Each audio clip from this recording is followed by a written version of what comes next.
दूसरों को दोष देने से पहले उस मैटर पे, उस व्यक्ति के विषय में और उसने क्या किया था विचार कर लेना चाहिए। यूं ही नहीं मान जाना चाहिए कि किसी ने कहा और आपने मान लिया कि नहीं नहीं वो व्यक्ति दोषी है।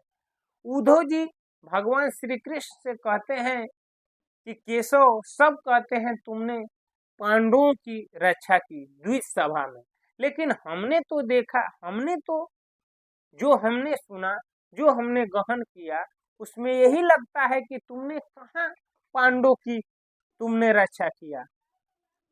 तो भगवान श्री कृष्ण कहते हैं कि मैंने तो रक्षा किया। तो उद्धव जी कहते हैं कि तुमने कब रक्षा किया? अरे दुशासन भरी सभा में उसका बाल पकड़ के, द्रौपदी की बाल पकड़ कर घसीटता हुआ उस भरी सभा में ला दिया, तब भी तुमने रक्षा नहीं किया। उसके बाद उसने उसकी साड़ी को खींचना शुरू किया, तभी भी तुमने उनकी रक्षा नहीं किया। और तुम अब साड़ी खत्म ही होने वाली थी, तब तुमने रक्षा किया। ये कौन सा रक्षा है केशव? वो तो अब आधा नग्न हो चुकी थी, तो ये कौन सी रक्षा हुई? ये मुझे समझ में नहीं आता है। भगवान श्री कृष्ण से उद्धव जी कहते हैं। तब भगवान श्री कृष्ण कहते हैं कि उद्धव जी जरा सोचिए, विचार करिए, आप तो मुझे दोष देते हैं। बताइए, जिस दिन युधिष्ठिर और सहित उनके जितने भी भाई थे द्विज सभा के लिए अंदर गए, लेकिन मैं भी उन लोग के साथ था, लेकिन युधिष्ठिर ने मुझसे नहीं बताया और मुझसे कहा केशव तुम यही राजसभा के बाहर ही मेरी प्रतीक्षा करना, जब तक मैं न बुला लूं, जब तक मैं न बुला लूं तब तक तुम जो है मत आना। तो बताओ मैं कैसे जाऊं, मैं तो बाहर ही था। और भगवान बताते हैं कि दुर्योधन का उस समय बुद्धि सही था। उसने देखा कि मैं युधिष्ठिर से हो सकता है कि मैं जो है पासा हार जाऊं, तो उसने अपने मामा को चुना।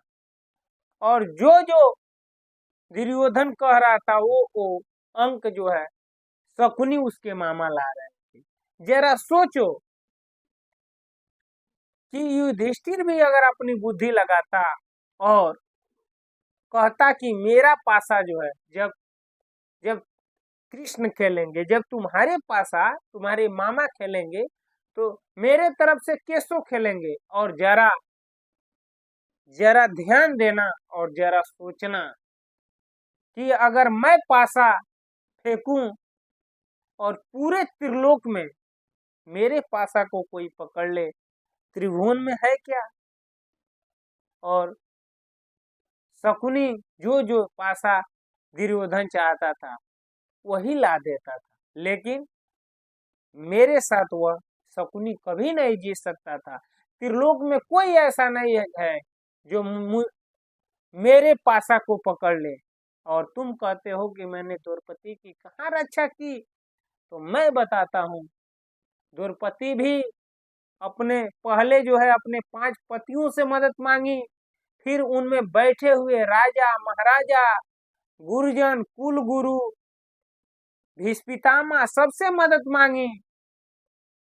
फिर जो है देखी कि मैं नहीं बच पाऊंगी, मेरी रक्षा कोई नहीं कर सकता, तब जो है वह अपने स्वयं अपने बल से उस साड़ी को बचा रही थी। जब देखी अब कोई मेरी रक्षा नहीं कर सकता, तब उद्धव जी वह मुझे याद की, और जैसे ही मुझे उसने याद किया, मैं तुरंत ही उसकी सहायता के लिए हाजिर हो गया।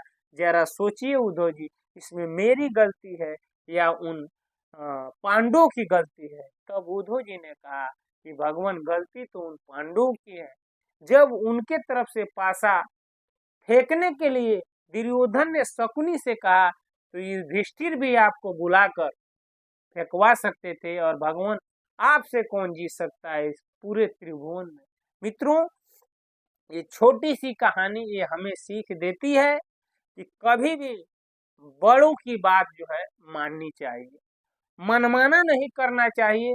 जो अपने से श्रेष्ठ हों, बड़े हों, और चाहे वो उम्र में बड़े हों या बुद्धि में बड़े हों या योग्यता में बड़े हों, तो उनसे राय जरूर लेना चाहिए, नहीं तो बहुत बड़ी मुसीबत पड़ सकती है। मित्रों, आज इस वीडियो में इतना ही। अगले वीडियो में फिर मिलते हैं, तब तक के लिए हरे कृष्णा, राम राम जी, नमस्कार, प्रणाम।